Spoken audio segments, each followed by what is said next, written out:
내가 장차 받을 고난을 두려워 말라. 볼지어다 마귀가 장차 너희 가운데서 몇 사람을 옥에 던져 시험을 받게 하리니 너희가 10일 동안 환난을 받으리라.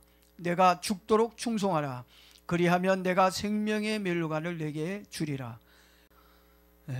오늘 제가 여러분들에게 죽도록 충성하라는 진짜 의미가 무엇인지에 대해서 좀 말씀을 드리려고 합니다.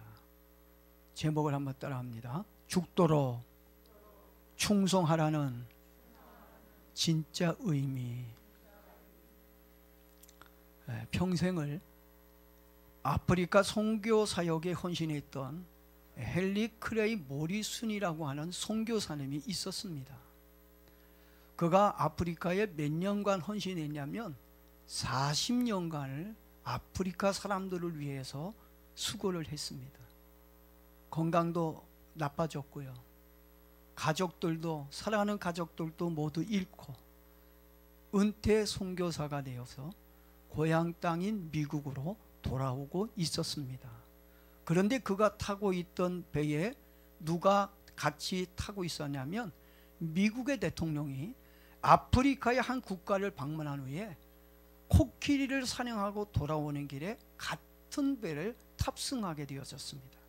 배가 뉴욕 항구에 들어오고 대통령이 내렸습니다. 대통령이 내리니까 붉은 레드 카펫이 깔렸고 군악대의 빵빠르 소리가 아주 멋지게 울려 퍼졌습니다. 그리고 많은 사람들이 나와서 환영하고 송조기를 흔들며 열렬히 환호를 했습니다. 대통령 일행이 항구를 빠져나간 후 모리슨 선교사가 출구로 빠져나왔습니다. 출구에 나왔더니 레드카펫도 없어졌고 군대의 빵빠레 소리도 없어졌어요. 그를 마중 나온 사람조차도 아무도 없었습니다. 선교사는 순간 나 혼자라는 생각이 들었어요. 고독하게 마음의 쓸쓸함을 느끼면서 터벅터벅 걸어 내려오고 있었습니다. 그때 하늘의 해가 이제 노을이 지고 있는 것을 보면서 혼자 중얼거리며 이야기를 했습니다. 사냥 갔다 오는 대통령은 저렇게 환영을 받는데 큰아들과 둘째 아들 그리고 부인마저 선교를 하다가 다 잃어버렸는데 나를 마저 나오는, 정말 나를 환영하는 사람은 한 명도 없구나. 너무 마음이 슬펐어요. 눈물이 날 만큼 마음이 슬펐습니다. 그래서 이 선교사님이 기도를 했어요. 주님, 이것이 40년 동안 아프리카에서 저의 청춘과 저의 가족이 일생을 바친 결과란 말입니까? 그런 생각이 드니까 고독과 실패감을 느끼면서 왈칵 눈물을 흘리면서 정신없이 길을 걷고 있었습니다. 그때 선교사님 마음에 하나님의 음성이 조용히 들려왔습니다. 사랑하는 내 아들아, 너는 아직 고향에 돌아오지 않았다. 너는 아직도 고향에 돌아올 사람이 아니야. 내가 참으로 하늘 고향에 돌아오는 날에는 내가 하늘 군악대를 준비해 줄게. 그까지 이 땅의 군악대 나팔 소리가 문제냐? 그것과 비교할 수 없는 하늘의 천군천사의 나팔 소리가 너를 대대적으로 환영해 줄 거야. 야, 붉은 카페트가 문제냐? 그것과 비교할 수 없는 황금으로 된 길을 걸어갈 수 있도록 황금길을 내가 깔아놔 줄게. 그리고 수많은 사람이 문제가 아니야. 내가 직접 너를 마중 나가고 너의 사랑하는 아내와 너의 사랑하는 두 아들이 천만 성도와 함께 너의 오는 길을 마중 나가며 그때까지 참고 있어. 사랑하는 내 아들아, 끝까지 죽도록 충성하라. 거기에 너의 영광이 있을 것이다 라고, 나는 너를 사랑한다, 이런 음성을 듣게 되어졌습니다. 그 음성을 듣고 나서 선교사님이 그 자리에서 하나님 앞에 진리를 깨닫지 못한 거 회개합니다. 그리고 하나님 앞에서 충성되지 못한 거 회개합니다. 자기는 청춘을 바치고 아내와 두 아들을 아프리카에 이렇게 희생한 거를 대단한 충성으로 알았는데 이건 충성이 아니라는 걸 느꼈어요. 그래서 하나님 앞에 다시 내가 충성하겠습니다. 미국 고향 땅으로 돌아와 쉬어야 되는데 그 음성을 듣고 이 선교사님은 또 배를 타고 아프리카에 돌아가서 그 아프리카에서 죽음을 맞이했다는 얘기입니다.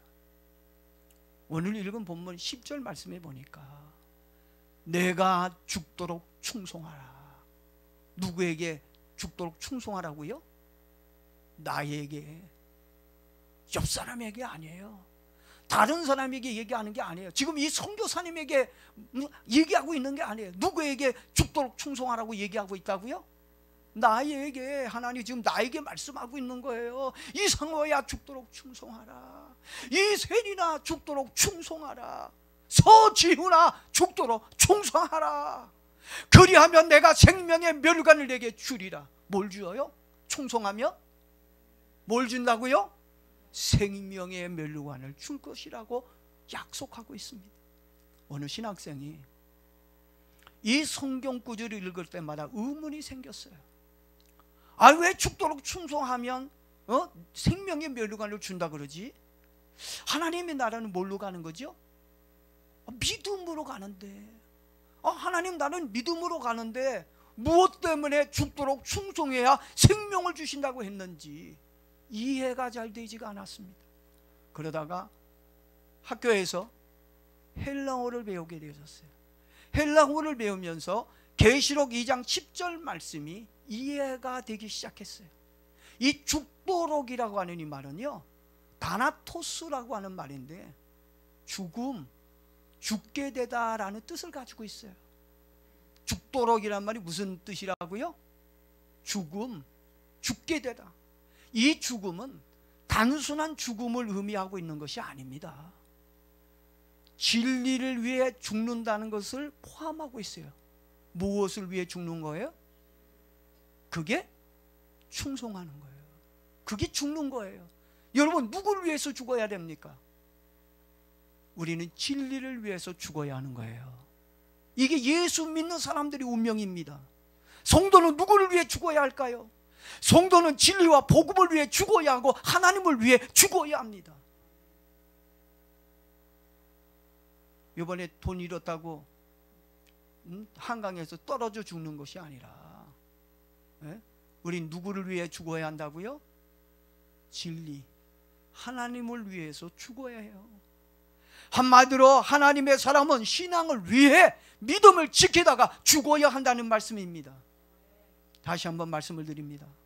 하나님의 자녀는 신앙을 위해 죽을 각오가 되어져 있어야 됩니다. 여러분, 예수님을 위해서, 진리를 위해서 죽을 각오가 되어져 있습니까? 거짓말 좀 하지 마세요. 여러분들은 진리를 위해서, 예수님을 위해서 축복받을 준비는 데 있을지언정 주님을 위해서 죽으려고 하는 마음이 정말 있는지 모르겠어요. 그리고 충성이라고 하는 이 단어는 신실한, 믿을 만한, 신뢰하는, 확신하는, 진실한, 이런 뜻을 충성이 가지고 있어요. 그리고 하라라고 그랬잖아요. 이 하라라고 하는 말은 기노마이라는 말인데 지키다라는 뜻을 가지고 있습니다. 이 시간에 죽도록 충성하라고 말씀하신 주님의 진짜 의미가 무엇인지를 다시 한번 잘 생각해 보았으면 좋겠습니다. 지금까지 우리는 교회에서 충성하라는 이야기를 많이 들었어요. 그리고 충성이 어떤 의미를 가지고 있는지, 이 충성에 대한 이야기를 많이 들었습니다.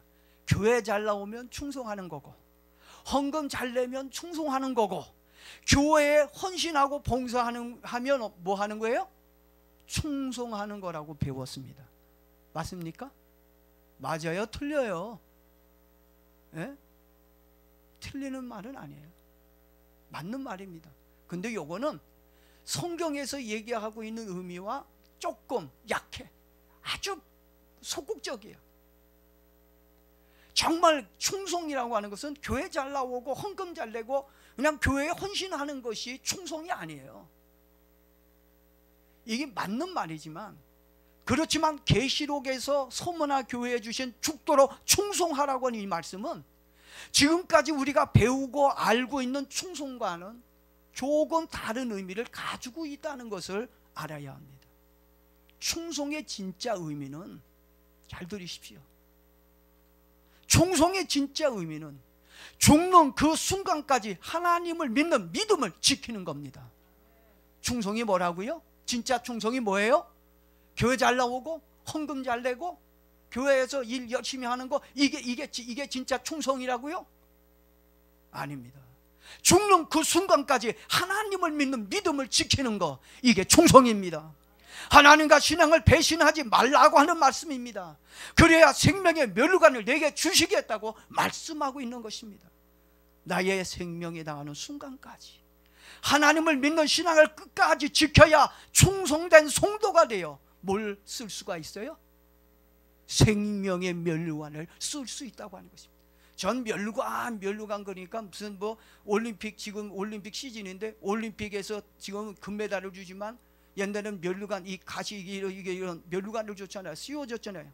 전 그런 뭐 성경에서 이런 어떤 그런 면류관 이런 걸 메달을 주는 건가 했는데 그게 아니에요. 우리의 면류관은 뭡니까? 뭐가 우리의 면류관입니까? 천국에서 우리가 쓰는 면류관이 뭐예요? 무슨 면류관이라고? 생명의 면류관이라는 거예요. 그러니까 어떤 이런 메달 이런 뭐 그런 그런 것이 아니라 생명의 면류관입니다. 영원히 사는 것이 하나님이 주신 면류관인 줄로 믿습니다.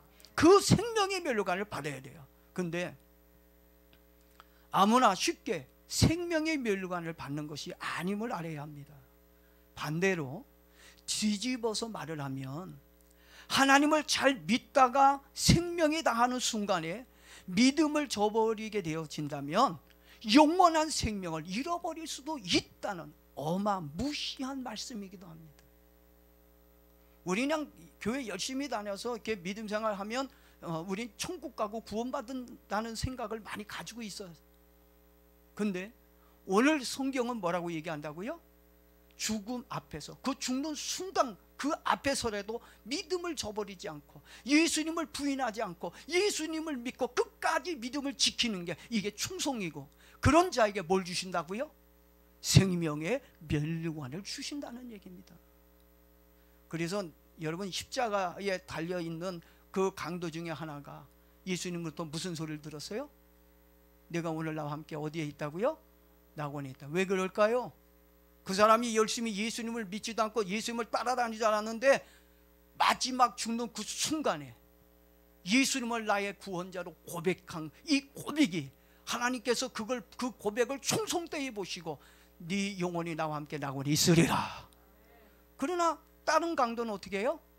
예수님을 믿지 아니함으로 인해서 그 강도는 영원히 지옥불에 떨어지게 되어졌다는 것입니다. 죽도록 충성하는 성도는 환난과 핍박 속에서도 코로나의 전염병이 활개치고 돌아다닌다 할지라도, 아니 코로나보다 더 무서운 것이 우리를 위협하고 고난을 준다 할지라도 성도는 목숨이 끊어지는 그 순간까지 비굴한 모습을 보이기보다는 믿음을 끝까지 지켜야 한다는 말씀입니다. 사도행전 7장에 나오는 스데반 집사님을 보십시오. 돌에 맞아 죽어가는 순간에도 당당하게 복음을 전했습니다. 예수님에 대한 믿음과 사랑으로 신앙을 끝까지 지켜 예수님의 영광을 보게 되었습니다. 우리는 죽기까지 충성하는 스데반 집사님의 신앙을 본받아야 될 줄로 믿습니다. 신앙생활을 하면서 어렵고 힘들다고 낙심을 하면 안 됩니다.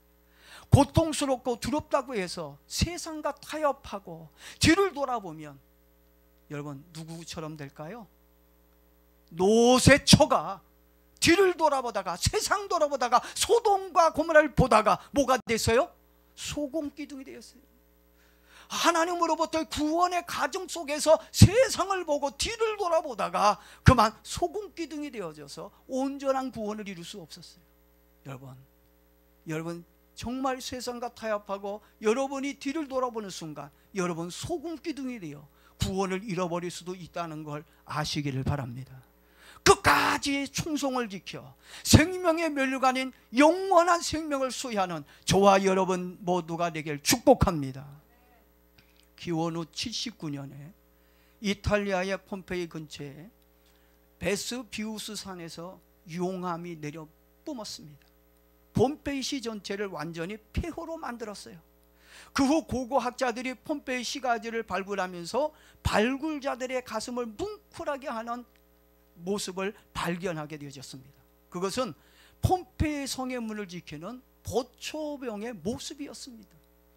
그는 그 도시의 성문 앞에 무기를 손에 들고 부동자세를 취한 채 죽은 모습으로 발견되었습니다. 다 막 소리 지르고 무서워서 막 그냥, 그렇죠? 그 자리를 떠나서 막 살려고 도망쳤을 거예요. 근데 이 보초병은 막 그냥 그 쏟아지는 그 유황불 앞에서도 어떻게 해요? 나는 보초병이야. 이 성을 지켜야 할 의무가 있어. 그래서 죽어도 어떻게 해요?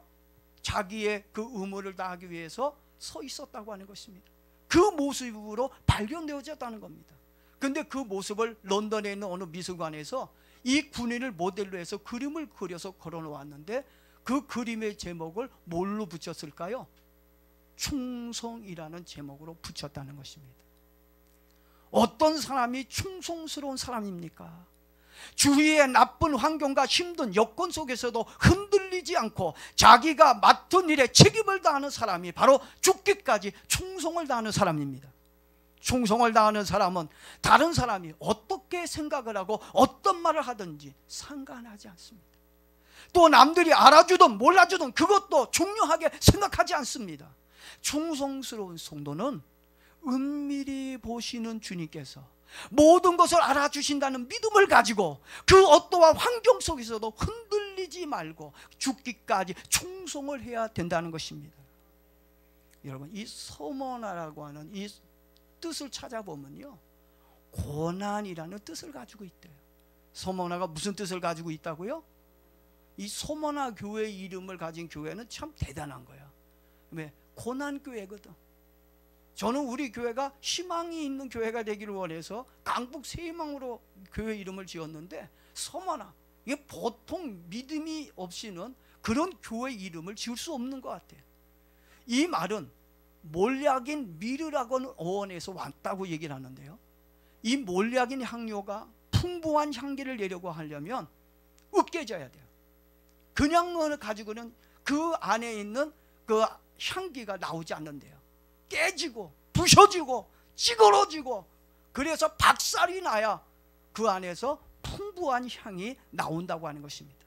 이와 마찬가지로 서머나와 같이 충성된 교회가 되려고 한다면 이 세상에서 부서지고 깨지고 핍박을 받아야 한다는 것입니다.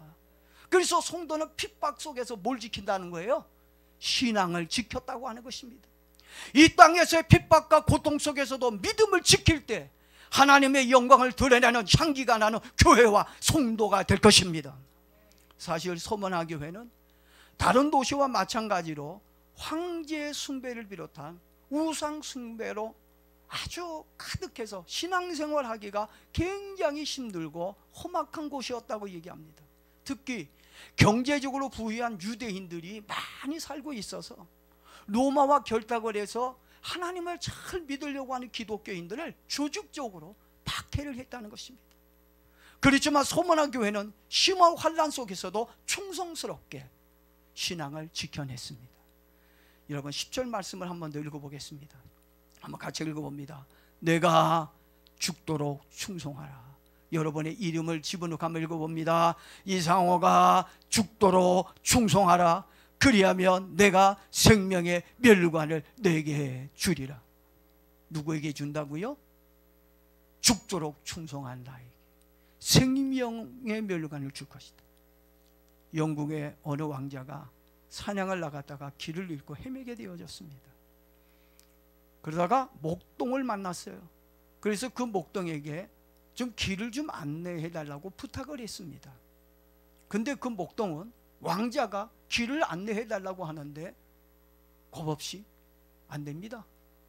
저는요, 남의 집에 양을 치는 목자이기 때문에 저는요, 이 양떼를 두고 길을 안내해 줄 수가 없습니다. 죄송합니다. 거절을 했어요. 여러분 같으면 아이고 왕자님, 아이고 언제 어쩌다 이제 오셨어요. 아마 여러분 같았으면 그냥 손 비비기가 무서웠을 거예요. 안 된다고 거절하니까 왕자가 이거 봐라, 돈 앞에서도 너 얼마 받아? 내가 너 월급 3배 줄게. 3배 줄 테니까 안내해. 그런데도 이 목동은 뭐라고 얘기해요? 왕자님, 안 됩니다. 못합니다. 저는 이 양떼를 버리고 갈 수 없습니다. 왕자가 뿔따구가 났어요. 화가 났어요. 그래가지고 사냥총을 꺼내가지고 겨누면서 안내하지면 너 죽일 거야. 나는 너를 죽일 수도 있고 살릴 수도 있는 권세가 있는 왕자야. 근데 이 목동은요, 총 앞에서도 당당하게, 죽을지언정 저는 당신을 따라가지 아니하고 저는 양을 돌보겠습니다. 그러나 제가 말로 길은 안내해 드릴 수 있습니다. 저 산을 3번 넘어야 됩니다. 그리고 3번 넘으니 서쪽 계곡으로 따라서 20분만 가면 큰 길이 나올 것입니다. 그렇게 자세하게 길을 알려줬어요. 하는 수 없이 왕자는 그가 가르쳐 준 대로 이제 떠났는데 큰 길을 만나서 이제 궁궐로 들어갈 수 있었어요. 그가 왕자가 왕이 된 이후에 옛날 과거 자기가 왕자였을 때 이렇게 충성스럽게 자기에게 주어진 이 일을 참 책임감 있게 충성스럽게 한 그 목동을 기억해냈어요. 그래, 이 나라에는 이렇게 자기 목숨도 아끼지 않는 충성스러운 사람이 필요하다. 나에게는 그런 일꾼이 있어야 돼. 그래서 그 목동을 수소문에서 찾아내서 제상으로 삼았다는 이야기가 있습니다. 충성하는 모습은 참으로 귀한 것입니다. 하나님의 주신 축복이 있습니다. 성경에 우리에게 뭘 맡겼어요? 하늘의 비밀을 맡겼다고 그랬습니다. 맡겨진 자에게 뭘 구했어요? 맡긴 자에게 구할 것은 충성이라고 그랬어요. 오늘 저와 여러분들은 충성하며 살아야 됩니다. 오늘 우리들에게도 필요한 모습은 충성입니다. 충성의 다른 말은 뭘까요? 헌신이지요. 끝까지 죽도록 충성을 다하려고 한다면 우리에게 3가지가 있어야 돼요. 몇 가지가 있어야 된다고요? 정말 우리가 끝까지 충성하려면 3가지가 있어야 돼요. 한 가지라도 부족하면 안 돼. 가장 먼저 우리가 죽도록 충성하려면 뭐가 있어야 되느냐? 믿음의 부요함이 있어야 돼요. 뭐가 있어야 된다고요? 내 믿음이 부요화가 돼야 돼요. 물질만 풍요로워지면 안 돼요. 오늘 여러분의 믿음도 풍요로워지기를 바랍니다. 우리 기도할 때 하나님, 나에게 물질의 복을 주십시오. 물질의 부자가 되게 해달라고 기도를 해요. 그런데 여러분, 물질의 부자만 되게 해달라고 기도하지 말고 이왕이면 영적인 부자, 신앙의 부자가 되게 해달라고 여러분 하나님께 기도하기를 바랍니다. 믿음이 부여해져야 하나님께 충성하며 살 수 있는 거예요. 믿음이 없는데 어떻게 하나님께 충성합니까? 오늘 여러분의 믿음이 부여해져서 하나님 앞에 충성된 삶을 살기를 바랍니다. 여러분, 물질은요, 믿음이 부여해지면 저절로 따라옵니다. 아멘입니까? 믿음만 부여해 보세요. 하나님이 주신 축복이 있습니다. 믿음이 없이는 하나님을 기쁘시게 할 수 없다 그랬습니다. 믿음이 있는 만큼 하나님을 위해 살 수가 있어요. 그리고 두 번째로, 죽기까지 충성하려고 하면 환난을 두려워하면 안 돼요. 뭘 두려워하면 안 된다고요? 환난을 두려워하면 안 돼요. 예수님 때문에 받는 고난과 신앙 때문에 받는 핍박을 두려워해서는 안 됩니다. 우리는 세상을 두려워하는 것이 아니라 누구를 두려워해야 할까요? 하나님을 두려워해야 합니다. 지금 예배 못 드리게 하잖아요. 예배 드리면 교회 폐쇄시키겠다고 얘기를 합니다. 공갈 협박을 하고 있습니다. 이 공갈 협박이 지금만 있는 게 아니고 예수님 때도 있었고 초대교회도 있었고 모세 시대에도 있었고 각 시대마다 이런 핍박이, 교회를 핍박하고 교회를 핍박하는 시대가 있었습니다. 지금 교회를 폐쇄한다고 그러고 또 예배드리면 벌금을 물게끔 하겠다고 하는데, 여러분 그 말에 여러분 두려워하면 안 됩니다. 마귀가 원하는 것은 우리가 두려워하는 마음을 가지는 겁니다. 무서워. 예배드리다 걸리고 벌금 물면 어떡하지? 교회 폐쇄당하면 어떡하지? 사실 작년까지만 해도 우리도 교회 예배당 문을 잠그고 예배 드렸어요. 근데 지금은 안 잠깁니다. 와서 단속하면 단속하고, 예? 사람을 죽이는 자를 두려워하지 말고, 누구를 죽이는 자를 두려워하라 그랬어요? 영과 육을 멸하는 하나님을, 지옥에 보낸 하나님을 두려워하라고 얘기했어요. 두려워하면 끝까지 충성하며 살 수가 없기 때문입니다. 지금까지 교통법규 어겨서 벌금을 내본 적은 있지만 신앙 때문에, 예배와 예수님 때문에 핍박을 받고 벌금을 내본 적이 단 한 번도 없었습니다. 그렇지만 지금 우리에게 기회가 왔습니다. 교회와 신앙을 위해 핍박도 받아보고 벌금을 내라고 하면 한번 내보는 것도 나쁘지만 않을 것 같아요. 이제 교회 온 지 얼마 안 되는 사람 눈이 동그래져 가지고 졸다가 막 경기하는 분도 있는데, 걱정하지 마십시오. 걸리면 교회가 100% 지불합니다. 아멘 하는 분만 지불합니다. 아유, 또 다 아멘 안 해. 걱정이네. 여러분, 하나님이 책임집니다. 두려워하지 마십시오. 여러분, 말로만 예수님의 흔적을 가졌다고 뻥치고 허세 부리지 말고, 사도 바울처럼 예수님의 흔적을 가질 수 있는 기회를 주셨으니 약해지지 말고 담대하게 죽기까지 충성을 다하는 모습을 보여주는 우리 강북 세명교회와 저와 여러분 다 되길 축복합니다. 다시 한번 이 말씀을 기억해 보십시다. 마태복음 10장 28절입니다. 몸은 죽여도 영혼은 능히 죽이지 못하는 자들을 두려워하지 말고 오직 몸과 영혼을 능히 지옥에 멸하는 자를 두려워하라. 하나님을 두려워하는 사람은요, 세상의 두려움을 극복할 수가 있습니다. 서만화 교회도 환난과 핍박이 많았습니다. 그럼에도 불구하고 서만화 교회는 환난과 핍박을 두려워하지 않았습니다. 핍박과 가난 때문에 예수님을 저버리지도 않았습니다. 끝까지 뭘 지켰어요? 믿음을 지켰습니다. 오늘 우리들도 믿음을 끝까지 지켜야 될 줄로 믿습니다. 세 번째는 죽기까지 충성을 하려면 하나님의 상급을 바라봐야 돼요. 뭘 바라봐야 된다고요? 하나님의 상급이 있다는 거, 그 상급을 봐야 됩니다. 그 상급을 모르면 우리가 죽기까지 충성할 수가 없어요. AD 156년 서머나 교회의 감독이었던 폴리갑이 있었습니다. 이 폴리갑이 순교를 당했는데 12번째의 순교자가 됐습니다.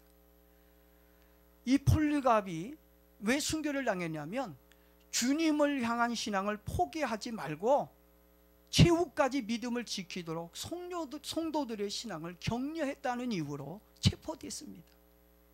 서머나 총독은 굶주려 으르렁거리고 있는 무서운 맹수들 앞에서 86세가 된 연로한 이 폴리갑 교주에게 말을 합니다. 우리는 당신의 인격을 존경합니다. 나는 주교인 폴리갑을 죽이고 싶지 않습니다. 가이사가 주님이며 나사렛 예수가 주님이 아니라는 한마디만 고백한다면 당신을 풀어주겠습니다. 어떤 결정을 하시겠습니까? 여러분은 어떤 결정을 내릴 거예요? 여러분이라면 외면하지 말고 모른 척하지 말고, 여러분이 폴리갑이라고 생각하고 지금 여러분에게 이렇게 물어보고 있다고 생각한다면, 이게 현실이라고 생각한다면 과연 나는 어떤 결정을 내릴까?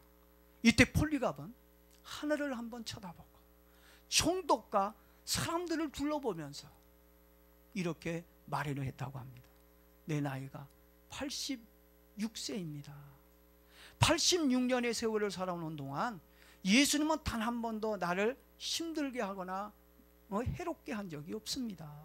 그런데 내가 어찌 이 나이에 좀 더 오래 살아보려고 나의 구원 되신 하나님을 모른다고, 주님이 아니라고 부인할 수가 있겠습니까? 차라리 나를 죽여주십시오. 죽여달라고 얘기를 했습니다. 결국 폴리갑은 굶주린 맹수에게 죽은 것이 아니라 장작더미 위에서 화형을 당해 죽게 되었습니다. 자기 몸에 불길이 닿는 순간 폴리갑은 큰 소리로 하늘을 향해 외쳤답니다. 뭐라고 외쳤을까요? 오 사랑하는 나의 하나님, 내게 예수님의 고난에 동참할 수 있는 은혜를 주시니 주님을 찬양합니다. 부르짖었습니다. 하나님 앞에서 죽음도 두려워하지 않고 죽기까지 충성한 폴리갑은 하나님의 상급을 바라보면 진실한 성도였습니다. 사도 바울도요, 죽음 앞에서 하나님을 향한 충성심을 보였어요. 사도행전 20장 24절 보니까 다윗이 이렇게 고백합니다. 내가 달려갈 길과 주 예수께 받은 사명 곧 하나님의 은혜의 복음을 증거하는 일 마치려 하면은 나의 생명조차 조금도 귀한 것으로 여기지 아니하노라. 아멘이 안 나오네. 아직 살 날이 많이 남아서 그래. 언제 죽을지 몰라. 태어날 때는 순서적으로 태어나지만 죽을 때는 뭐예요? 순서 없이 가는 거야. 은행 가니까 표 뽑아야 되는데 천국 가고 죽는 거는 표 안 뽑아도 그냥 순서 없이 가는 거야. 그러니 우리는 오늘 죽을 수도 있고 내일 죽을 수도 있어요. 그러니 우리는 항상 예수님께 받은 사명, 은혜의 복음 증거하는 일에 조금도 주저함 없이 나의 생명조차 조금도 귀한 거 여기지 아니하고 믿음으로 달려가는, 끝까지 충성하는 저와 여러분 되어지기를 바랍니다. 신앙은 충성입니다. 죽도록 충성하는 자만이 생명의 멸류관을 받습니다.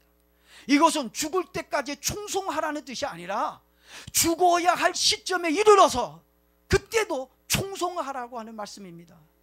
이제 우리들도 서문화 교회처럼 끝까지 믿음을 잃지 않고 충성하는 교회가 되어야 합니다. 고난 앞에 머리 숙이고 환난과 가난 앞에서 신앙을 파는 비겁한 사람들이 되지 말아야 합니다. 비겁한 사람 되지 말기를 바랍니다. 신앙의 절개를 지켰던 서문화 교회의 교인들처럼 충성을 다하여 둘째 사망인 지옥의 형벌을 당하지 말고 영원한 생명의 멸관을 상급으로 받는 복된 성도들이 다 되길 축복합니다.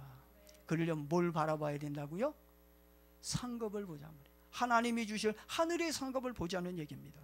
하나님의 상급을 바라봐야 죽도록 충성할 수 있는 믿음과 용기가 생기는 것입니다.